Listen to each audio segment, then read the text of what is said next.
BSc second year. आज हम discuss करते हैं बैक्टीरियल ब्लाइट ऑफ कॉटन, या इसे ब्लैक आर्म ऑफ कॉटन भी कहते हैं। सभी प्लांट जो कॉटन की डिजीज़ हैं उसमें बैक्टीरिया के कारण होने वाली ब्लैक आर्म ऑफ कॉटन जो है स्वीयर है। यह सबसे पहले 1891 में अकिंसन द्वारा यूनाइटेड स्टेट में जो है ये देखी गई थी, डिस्क्राइब की गई थी। और जो ये डिज़ीज़ है ये साउथ अमेरिका, इजिप्ट, सूडान और other African countries, China, Australia, Sri Lanka, Pakistan और इंडिया में भी रिपोर्ट की गई है। रोग के लक्षण सीडलिंग पर भी दिखाई देते हैं, जिसमें वाटर सॉक्ड सर्कुलर या इर्रेगुलर लेजन्स जो है कॉटलीडॉन्स पर बन जाते हैं और धीरे धीरे पिटियोल पर और स्टेम पर फैल जाते हैं और अंत में सीडलिंग की विदरिंग और डेथ हो जाती है। सीडलिंग विदरिंग का मतलब होता है ऊपर से नीचे की तरफ सूखना, और जिसे सीडलिंग ब्लाइट कहते हैं। और पत्तियों पर छोटे dark green water soft areas develop हो जाते हैं जो धीरे धीरे बड़े हो जाते हैं और वेन से घिरे होने के कारण ये एंगुलर दिखाई देते हैं। और वेनलेट्स और स्पोर्ट्स जो हैं वो दोनों सरफेस पर दिखाई देती हैं, जिसके पत्तियों की दोनों सरफेस पर दिखाई देती हैं, जिसे एंगुलर लीफ स्पॉट भी कहते हैं। ये कैरेक्टर हैं इसके बैक्टीरियल ब्लाइट में, या नीचे की सरफेस पर ब्लैक आर्म का ये कैरेक्टर है। बैक्टीरियल ब्लाइट या ब्लैक आर्म ऑफ कॉटन नीचे की सरफेस पर, और ये ऊपर की सरफेस पर एंगुलर लीफ स्पॉट से दिखाई देते हैं। और वेनल नेक्रोसिस होने के कारण इस तरह की इन्फेक्शन दिखाई देता है। और ब्लैक आर्म ऑफ कॉटन में बॉल रॉट भी होता है, बॉल में सड़न इस तरह की दिखाई देती है। वेनलेट्स और वेन्स पर इन्फेक्शन जो है वो ब्लैकनिंग दिखाई देती है, और जो बैक्टीरियल ऊज है वो दिखाई देना लगता है, जिसे वेन नेक्रोसिस या वेन ब्लाइटनिंग कहते हैं।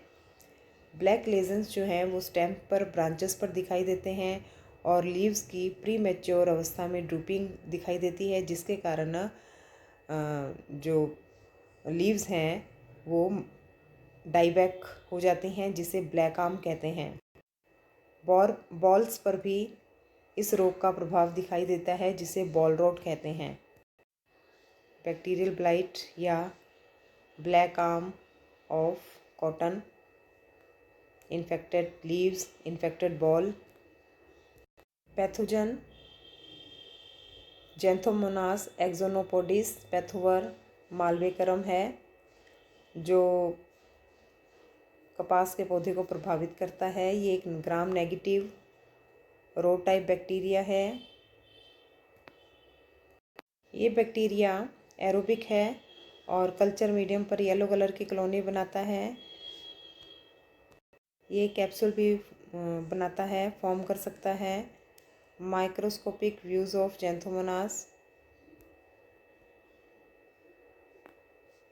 Yellow colour colony.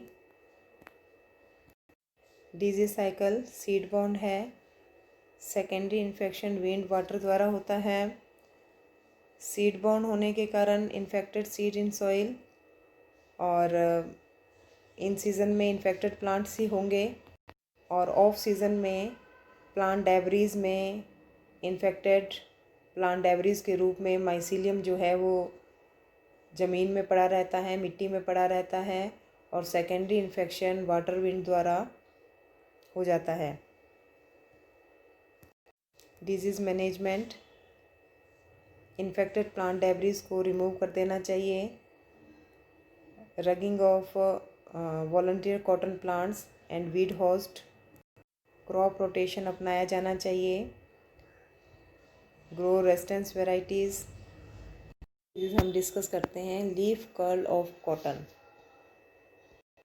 ये इन्फेक्टेड प्लांट है लीफ कर्ल डिजीज़ का कॉटन में। Cotton plant infected with cotton leaf curl disease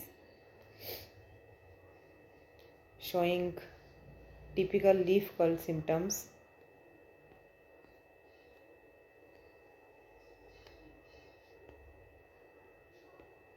cotton leaf curl disease virus. Cotton leaf curl जो डिजीज़ है, ये जो वायरस के कारण डिजीज़ है, ये ऑस्ट्रेलिया कॉटन इंडस्ट्री को सीरियसली इसने प्रभावित किया है। Cotton leaf curl disease silver leaf white fly द्वारा ट्रांसमिटेड होती है। सिम्टम्स जो हैं कॉटन लीफ कर्ल डिजीज़ के, ये प्लांट्स पर 2-3 वीक्स में दिखाई देने लगते हैं, जिसमें लीफ वेन्स की डार्कनिंग एंड स्वेलिंग भी होती है। ये अर्ली स्टेज का सिम्टम है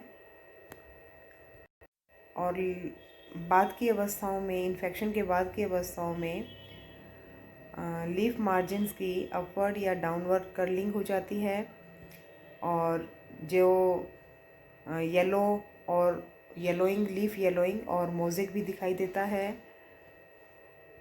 और कभी कभी लीफ वेन्स के लॉन्ग के साथ साथ जो है कप शेप्ड या लीफ लाइक स्ट्रक्चर भी बन जाती है। ये देखिए, वेन स्वेलिंग एंड इनेशन, ये एरो की भी है ना, on the under side of the cotton leaf infected with cotton leaf curl disease.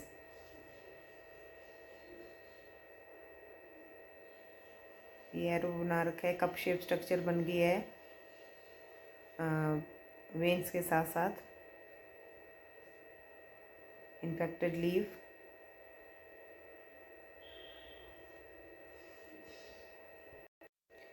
इसके कारण प्लांट ग्रोथ जो है वो रुक जाती है और पौधा बौना रह जाता है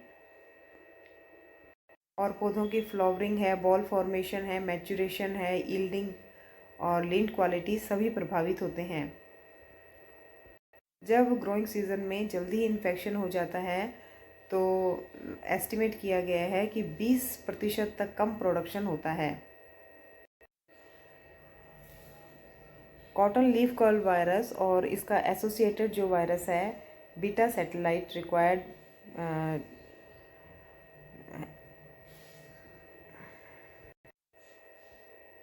cotton leaf curl disease symptoms उत्पन्न करने के लिए ज़रूरी है।